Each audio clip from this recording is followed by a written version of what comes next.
For Pacifica Radio, September 19th, 2024. I'm Scott Horton. This is Antiwar Radio.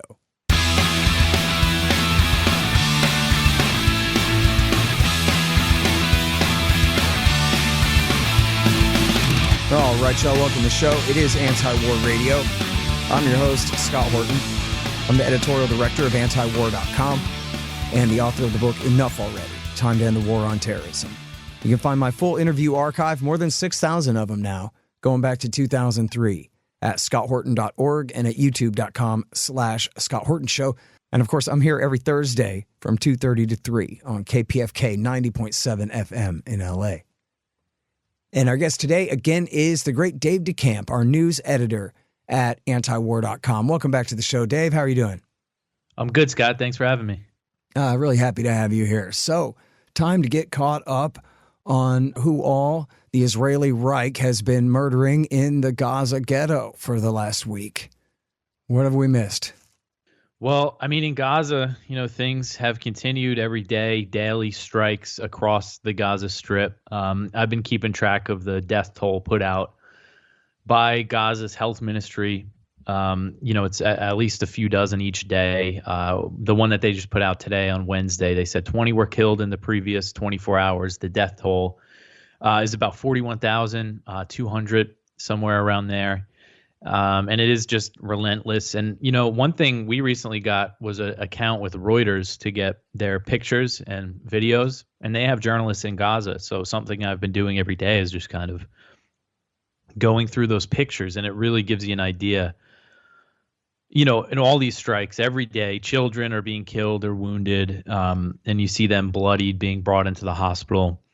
And, things aren't as heavy as they were in the first few months of this thing, last year when they were killing hundreds every day. But it's still just massacres, daily massacres continue. And it just doesn't seem like there's any end in sight now, with the ceasefire talks seem to be just completely done with, at least for the moment. And they continue, and they're just kind of continuing to encroach, taking territory, building these kind of land corridors where they're demolishing all these buildings. It goes to show the long-term plan is occupation, and Netanyahu doesn't want to give up any of this territory that he's taken. That's been the whole thing about the ceasefire talks with the Philadelphia corridor. So it just doesn't seem like there's any end in sight. And we're coming up on a year, which is almost unbelievable.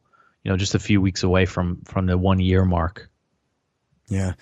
All right. So our friend Daniel Davis wrote a piece for Responsible Statecraft that I wanted to bring up here and maybe get your comment and what you think of it. It's not our strict non-interventionism. He's saying that, and he's a lieutenant colonel from the U.S. Army, retired, but war veteran. And so he's making comparisons to wars he's been in and attempted counterinsurgency campaigns and so forth. And he's just saying there was a way for them to do this, accepting the premise of a full invasion and occupation of the Gaza Strip. Well, not that they didn't already have it under occupation, but you know what I mean? Boots on the ground all over the place, but without at all doing what they've done in erasing entire neighborhoods off of the map and all of this the way that they've done, and killing all of these extra people. And essentially it would just be dividing the place into quarters or sixths or whatever, and then moving the people from place to place and filtering out the fighting age males and trying to figure out who's the most dangerous, especially who's responsible for what happened on October the 7th, and hold them responsible. And otherwise, try to ratchet tensions down, try to even, it's coin, right? Counterinsurgency doctrine. Try to get the locals to accept the situation, that the foreign occupiers are the security force, and to go ahead and turn over the troublemakers. And it doesn't work that well, but it would have at least been worth a shot. But then what do we get instead? Just bombing the hell out of everybody, saying that they're going to obliterate Hamas. But there's 2 million people there. Whatever percentage of those are fighting age males between, 15 and 40. You can't just make them all give up. Hamas is just a word for a Palestinian who would resist in the Gaza Strip at this point anyway. So, as you say, here we are a year into it, And what they've embarked on is not any kind of counterinsurgency campaign. It's just what Michael Flynn would call an anti-insurgency campaign. Just bomb them. Just get revenge. But it doesn't work. It doesn't accomplish anything. Yeah, one thing I've heard veterans say is that there was a much different way that Israel could have gone about it, sending in troops and trying to make sure that they limit civilian casualties and taking risks. And the thing is that, that would have risked a lot of more Israeli casualties on the ground. And, of course, the Iraq war overall was a crime, and there were war crimes committed by U.S. soldiers. But there was also a lot of troops that I know some personally who were there who took great risks to, mitigate civilian casualties in some of the counterinsurgency fights that they were doing there. And with Israel, we didn't see anything close to that. I mean, I mentioned the first few months of this thing. That's when they were really dropping those 2,000-pound bombs on all the high-rise apartment buildings, just completely wiping the place out. And we learned from 972 magazine, the Israeli magazine, that what they were doing essentially was a campaign of terror against the civilians, what they call power targets. They said the idea is to put pressure on civilians to make them, rise up against Hamas. Of course, that, was never going to work. And now what we're seeing is, they've kind of said that they've transferred, they have gone into a more targeted approach when it comes to their war in Gaza. But what we've seen is still just more airstrikes. It's not like they're sending in, there have been some ground raids to try to get hostages and things like that. But for the most part, what we're still seeing is just airstrikes in tent camps. They keep bombing this al-Mawasi so-called humanitarian safe zone and saying, oh, there was a Hamas command center there. Well, they don't show any evidence for that. And also there was a lot of women and children literally in tents there where you're dropping these bombs. So yeah, it's not anything close to that. I mean, it does go to show there is an option. There was a much different option that Israel could have pursued, even if they wanted to go in there and take out Hamas's leadership and people who were responsible for October 7th. But that's not what this is about. This is about a campaign of destruction. You could see it in the rhetoric from the Israeli officials. Destruction, and now they want, it's a land grab. They want to take this land, get these Palestinians out of there. The problem is that Egypt doesn't want to take them in, so they're just kind of keeping this thing going and slowly encroaching on the territory as they can. Yeah. Headline on Antiwar.com today, 1,000 Palestinian health workers killed by Israeli forces in Gaza. Surely that's just incidental. Yeah. And not deliberate targeting of healthcare workers. Dave, what do you know? Well, so that Gaza's health ministry put out earlier this week a list of about, I believe, 34,000 names of Palestinians who were killed in Gaza that they say they have fully identified. That's about 7,000 short of their death toll.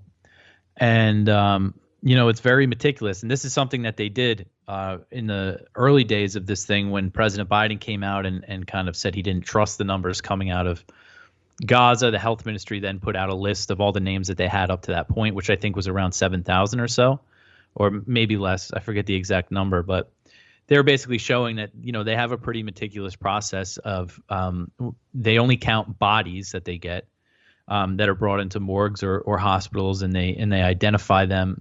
And so they listed all of them. And I know Air Wars, this took them a long time. So they put this report out not that long ago.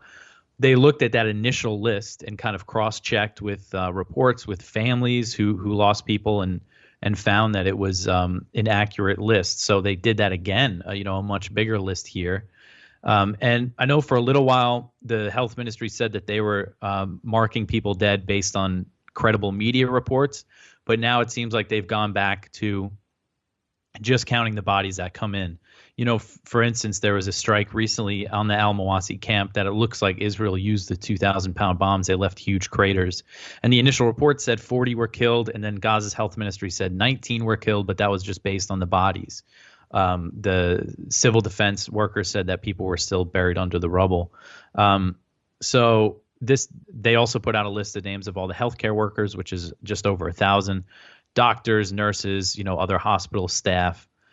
And if you look at that list of names that they put out, the full 34,000, the first 14 pages, the ages of the people are listed as 0. These are infants who didn't make it to their first birthday, and that they number 710. So, I mean, you just think about that. 710 babies who didn't make it to their first birthday. And this is an incomplete list still. So, again, it just goes to show. And they say of that number, 60% are women and children, and elderly as well is also in that 60%. So it's just a complete horror show. And, again, we see people still say that the health ministry is not reliable. We've seen the State Department say earlier in the war that they believe the death toll is actually higher than what the health ministry is putting out. They don't count the people who are missing under the rubble. We've seen videos of Israeli troops shooting Palestinians and then just burying them right on the spot. Then there's also the indirect deaths that aren't counted. So I would say that these numbers are probably an undercount. And again, just from looking at all the pictures and all the videos coming out of Gaza from these news agencies, it's clear that this is a war on children and civilians. I mean, you see this Israel supporters here in the U.S. I mean, that's one thing that's just so despicable to me is people here justifying these war crimes, and saying things like, "Oh, Hamas shouldn't have started it," when they hear about children being killed. We just saw this. If you want to get into the pager explosions in Lebanon, same thing. At least 2 children were killed in that, and you see people celebrating it. Oh, this is the most targeted attack on a terrorist group that's ever happened. And they set off these bombs all over Beirut, all over southern Lebanon, just completely indiscriminate. People cheer for it here in the United States. Well, it's not completely indiscriminate, but it's somewhat indiscriminate. I mean, their theory is that anyone who works for Hezbollah in any capacity whatsoever's life is forfeit. They're all terrorists, don't you know? But it's a lie. Nobody thinks that everybody who works for Hezbollah is a terrorist.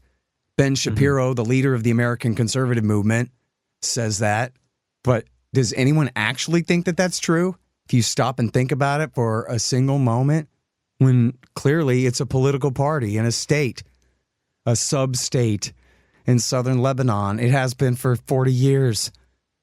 And they haven't committed a suicide bombing since 1999. So who are the terrorists setting off bombs in civilian neighborhoods, in civilian shops, and civilian homes? Yeah, and I just saw this story the New York Times reported on. So there was a 9-year-old girl who was killed. And so apparently right before the pagers blew up, they beeped, and it showed that there was a message, and then it got really hot and exploded. So this girl was in her home, and it was her dad's pager, on the table. It beeped. She picked it up to go give it to him, and she was killed. And there's a video of, I'm sure you've seen, of a man, shopping in a grocery store, in a supermarket, and there's children around, and the pager explodes, looks like in his bag. He was the only one who was. It looked like he was the only one who was wounded, but I mean, this is, someone just out among civilians, and these were exploded all over, and while people were driving their cars and, in crowded streets. So you talk about terrorism. Okay, so Dave, yesterday there was another attack.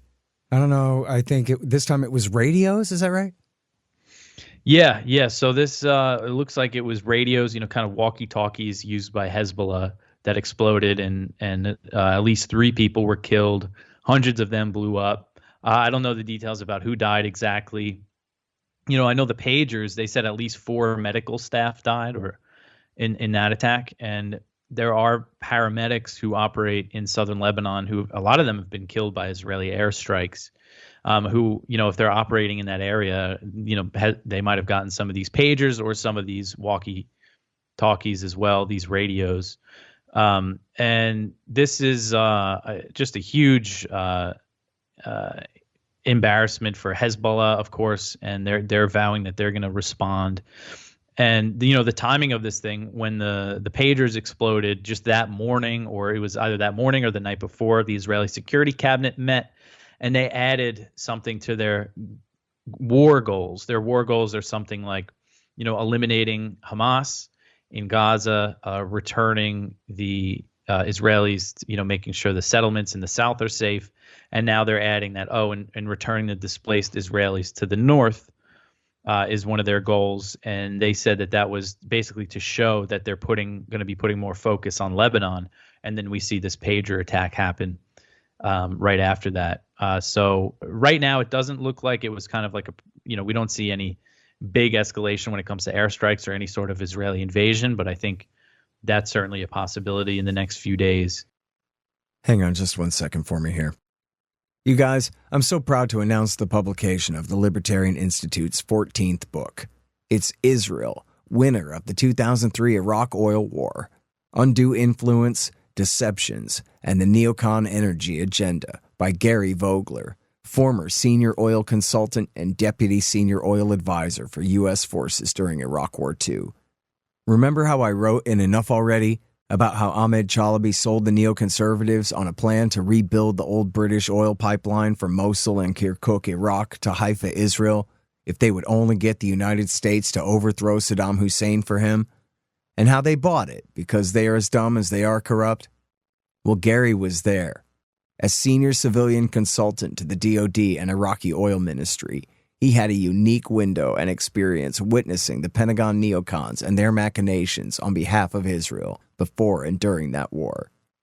And it turns out that even though they did not get their pipeline, as Vogler demonstrates, the neocons and their Likudnik bosses figured out an effective plan B anyway. You are going to love Israel, winner of the 2003 Iraq Oil War by Gary Vogler, available everywhere. Check it out along with our other great books at libertarianinstitute.org/books. Hey, y'all, let me tell you about Robertson Roberts Brokerage, Inc. Nobody trusts the U.S. dollar anymore. Foreign governments are stocking up on gold instead of $100 bills. 1, they know they need to, and 2, that means you need to too. Interest rates are up, but for some reason not much for savings accounts. Park your money there and watch Uncle Joe Biden just counterfeit its value away. You can see how the Fed is afraid to raise rates to beat inflation for fear of popping the current bubbles, at least before the election. So more inflation it will continue to be. Gold is your shield against monetary and price inflation, just like it always has been. Now, Tim Fry and the guys over at Robertson Roberts are recommending gold over silver since the world's almost 200 governments are putting their own pressure on the price, which should help everyone else who makes similar calls on their own. Of course, Robertson Roberts can help you with platinum, palladium, and silver, as well as gold. Don't let the Fed and the war party inflate all your savings away. Look up Robertson Roberts at rrbi.co. That's rrbi.co. Well, it sure raises real questions about, how badly this hurt Hezbollah. It took out so many of their guys at once and, how far back it set them and disrupted their ability to resist or to attack, to retaliate, I guess we'll see how that shakes out. But yeah, I've seen some people say maybe this Netanyahu could take this as a victory and say, look, we disrupted them and Yeah, there you go. Yeah. Hey, that's what we said about Afghanistan for 20 years. Just pretend you won and go. Nobody cares what you call it. Just stop killing people. God's sakes. And speaking of which, tell us about the pogroms against the Palestinians in the West Bank lately. Yeah, things really escalated in the West Bank. A couple weeks ago, Israel launched what they said was their biggest military operation since the Second Intifada, and a few dozen Palestinians have been killed since then, and the settler attacks have escalated even more. They just stormed an elementary school the other day and attacked the teachers and the tied up the principal. So all that wait. stuff. I'm trying to remember. In America, do we consider it bad when people attack a school? I think. Oh, okay. I'm sorry. Go back to what the Israelis are doing to the Palestinians again. Yeah. So this is this is an elementary school that the settlers stormed, and this is something that they do. They're the terrorists in the West Bank. They break into people's homes and threaten to kill them and their families if they don't leave, and they've been displacing people like that. Again, this stuff has really escalated since October 7th, and even just more recently, since Israel escalated military operations, because they have the backing of the Israeli military. The Israeli military showed up and they arrested teachers at the school when they stormed the school. Of course, also an American, Aishanur Agi, was just killed, an American citizen, woman, 26-year-old. She was born in Turkey, but she moved to the U.S. as an infant. Grew up here, went to college here. She joined some protesters against settlements in a Palestinian village, and she was shot in the head by an Israeli sniper. And, of course, Israel says, oh, it was an accident. It was unintentional. But all of the footage, all the account from the Palestinian residents, from the other activists who were there, show that she was far away, 200 yards away from the Israeli troops, posed no threat at all. And again, she was shot in the head. An Israeli soldier doesn't accidentally shoot somebody in the head. So this is something, of course, that's happened multiple times in recent years, these Israeli troops killing Americans, and the U.S. never does anything about it. They continue to supply them with weapons and everything. And this is something you see from the Biden administration. They kind of pretend like they care about this stuff that's happening in the West Bank. They sanctioned a few settlers. They put out statements about the settler violence, but they're still giving the Israeli military, full support and everything. So it's all just for show, kind of the stuff that they're saying. Yeah. Oh, man, it's just crazy. Just for anyone who wonders why we go so hard against what's happening here, just read antiwar.com for a few days in a row, and you'll see this is all on our dime, in our name. And September 11th has proven that they are not bulletproof. Some kooks can attack us with our own airliners, with anything. And there's just no chance that there's not going to be horrific blowback against the United States of America for Israel's sins here, because they do it with our money, with our weapons, and in our name. And everybody knows it. There's no way to deny that. And so, it's like Homer Simpson declaring there will be no comeuppance. Something is going to happen to him by the end of the episode. There will be comeuppance. And I'm not saying that Americans deserve it. I'm saying that that's what terrorists will conclude and how they will behave. That's what I'm saying. We are all in danger because of Israel's murders. Yeah, we recently saw two American Navy sailors, or actually they were Marines, but they were in Turkey aboard a ship, and they were attacked in the street by Turkish nationalists. And, they said they named the Palestinians as a motivation for the attack. Yep. And you know what? I forget if I've been mentioning this on which show or what, but it's worth mentioning again. I just believe it because of my bias, Dave. I don't know how you feel about it, but the New York Times says that the CIA says that they thwarted an ISIS plan to blow up a stadium during a Taylor Swift concert in Vienna, Austria. And they said as many as tens of thousands could have been killed, which at least I guess means that the plan was to collapse the columns and collapse the stadium full of kids at an American pop star show. And I think we just need to take that seriously, man. It's like that time that they almost knocked one World Trade Center tower over into the other in 1993, and then nobody cared. 2 days later, they attacked the Branch Davidians and changed the subject, and nobody ever looked back. But meanwhile, they should have taken that as seriously as if the bad guys had succeeded.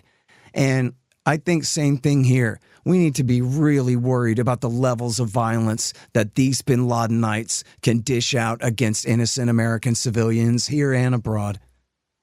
Yeah, from what I looked into that Taylor Swift thing, it did seem like it was a genuine plot. Some of these cases, it looks like FBI cooked it up, but not so much in that one. Oh, yeah. No, like this is not. The wheels were in motion. Yeah, yeah. You can always tell the difference. There was, I think, at least two fake plots against the New York subway. And then there was one very real one.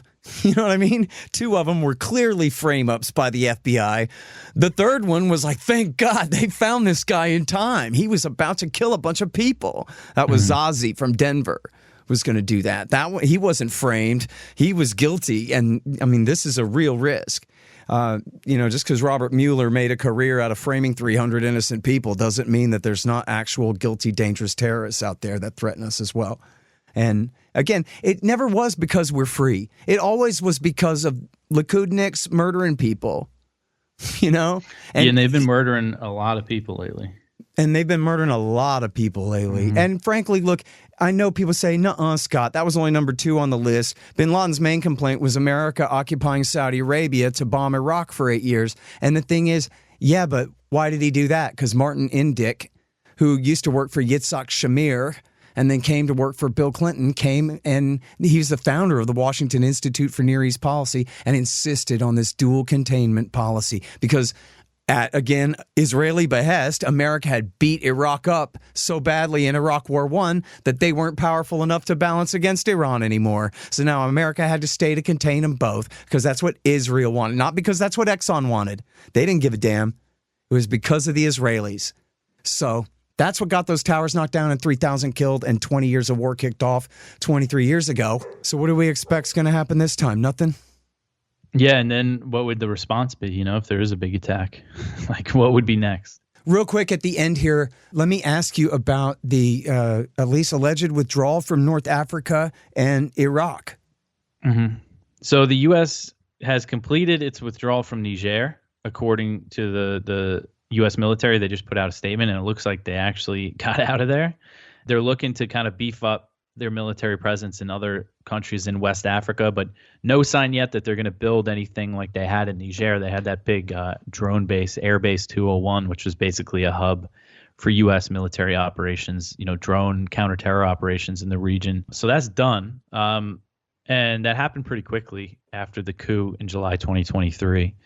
But now Iraq, I'm kind of a little more pessimistic on this whole Iraq situation because we saw what happened last year and then at the beginning of this year when the U.S., there was the escalations between the U.S. and the PMF, and the PMF is the kind of this coalition of Shia militias in Iraq that was formed in 2014 to fight ISIS. And a lot of those elements began attacking U.S. bases with rockets and drones after in response to U.S. support for Israel. I'm sorry, but it's so hilarious to me. I just can't help it, Dave. I'm looking at an article from you from 3 days ago about America allied with the Shiite Iraqi army going out killing ISIS together. Yeah. There was But anyway, do go on about how our enemy over there are the Shiites that George Bush put in power and then Barack Obama fought Iraq War III for as well. Well, yeah, so there were all those attacks, and the U.S. bombed the militias in response, the PMF. And wait, hang on. Sorry, a baby just broke in here. Can you give me a second? Yeah, sure, buddy. Sorry. The U.S. was bombing them, and Iraq, the Baghdad government wasn't happy about it because they're part of their military. So al-Sudani, the prime minister, said the U.S. has got to go. They entered these talks, and there's these reports of a plan that the U.S. is going to begin a withdrawal. And the idea is to complete it by September 2026. Al-Sudani says this is going to be announced soon.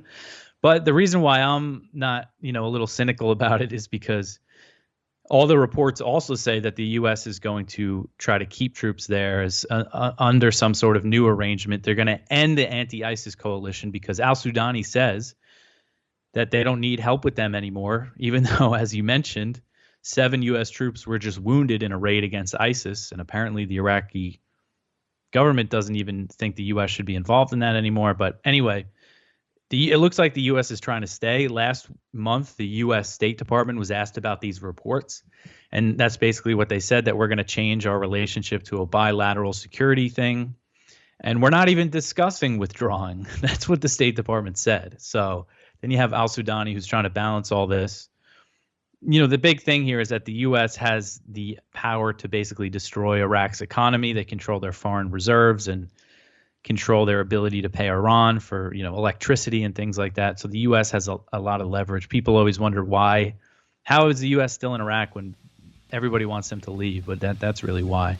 So, if this happens, it's going to take a while, 2 years or so. I think they're going to try to figure out how they can stay. But, you never know. Things could change in that time. All right, you guys, that's the great Dave DeCamp. He's our news editor at Antiwar.com, and he hosts this great show every morning for you, Anti-War News. Thanks, bud. Thanks, Scott. All right, you guys, that's Anti-War Radio for this week. I'm your host, Scott Horton. Check out the archives at scotthorton.org and at youtube.com/Scott Horton Show. And I am here every Thursday from 2:30 to 3 on KPFK 90.7 FM in LA. See you next week.